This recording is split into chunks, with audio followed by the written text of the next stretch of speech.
ஓம் சுக்கரமூர்த்தி சுகமேவாய் வக்கரமின்றி வரமிகு தருவாய் வெள்ளி சுக்கர வித்தக வேண்ட அடி கொழுப்பாய் அடியற்கருளை.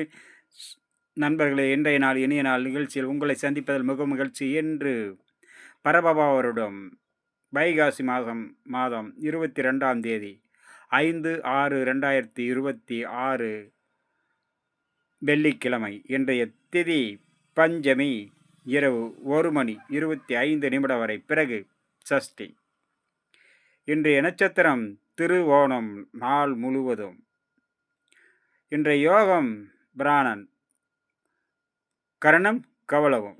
நேத்திர 2 ஜீவன் 1. நாள் முழுக்க மரண யோகம் கூடிய நாள். இன்று சிரவண விரதம். இன்றைய நாளில் தனிய நாள் சுபகாரியங்களுக்கு உகந்ததல்ல. மற்ற தெய்வீக அருளுக்கும் தெய்வ கடாட்சத்துக்கும் திருவோணம் மிகவும் சிறந்த நாளாகவும் தெய்வீக அருள் கடாட்சத்துக்கு நிறைந்த நாளாகவும். திருவோண நட்சத்திரம் மகர ராசியில் பிறந்தவர்கள் இன்றைய நாள் ஆலயம் சென்று வழிபாடு செய்து கொள்ளுங்கள். உங்களுக்கு சர்வ காரியத்திலும் ஜெயமாகும், நினைத்து நிறைவேறக்கூடிய நாளாக மாறும். நண்பர்களே, இன்றைய குளிகாதி நேரம் நல்ல நேரம் காலை 6 மணி முதல் 10 மணி வரை. இன்றைய குளிகை காலை 7:30 முதல் 9 மணி வரை. ராகு காலம் முற்பகல் 10:30 முதல் 12 மணி வரை. யமகண்டம் பிற்பகல் 3 மணி முதல் 4:30 வரை. இன்றைய வார சூலை தெற்கு, மேற்கு, தென்மேற்கு. பரிகாரம் வெள்ளம். காலை 10:48 வரை இன்றைய வார சூலை மேற்கு, தென்மேற்கு.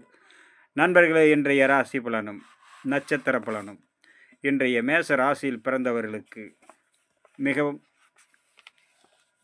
தொழில் அபிவிருத்தியும் அதே நேரம் பயணம் செய்யும்போது வேலை செய்யும் இடத்தில் பாதுகாப்பும் அவசியம் தேவைப்படக்கூடிய நாளாகவும் அமைகிறது. இன்றைய நாள் தெய்வ கடாட்சமும் தெய்வீக அருளும் நிறைந்த நாள்.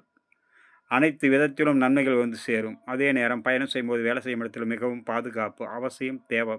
இன்றைய நாளில் அஸ்வதி நட்சத்திரம் எண்ணங்கள் அனைத்தும் ஈடேறும். புதிய முயற்சிகள் கை கொடுக்கும். தொழில் அபிவிருத்தி அடையும். பரணி பயணம் செய்யும்போது வேலை செய்யும் இடத்திலும் மிகவும் பாதுகாப்போடு கவனத்தோடு எச்சரிக்கையோடு இருக்க வேண்டும். பதற்றத்தை குறைத்து கொள்ள வேண்டும். கிருத்திகை நினைத்து நிறைவேறிய எண்ணங்களில் ஏறும். புதிய முயற்சிகள் கை கொடுக்கக்கூடிய நாளாக மாறும். மொத்தத்தில் இன்றைய நாள் பயணத்தின் போதும் வேலை செய்யும் இடத்திலும் பாதுகாப்போடு இருந்தால் பொருளாதார மேன்மையும் தொழில் அபிவிருத்தியும் நன்மதிப்பும் உயரும். அடுத்ததாக நம்ம காண இருப்பது ரிஷபம், மிதனம், கடகம், சிம்மம். வணக்கம்.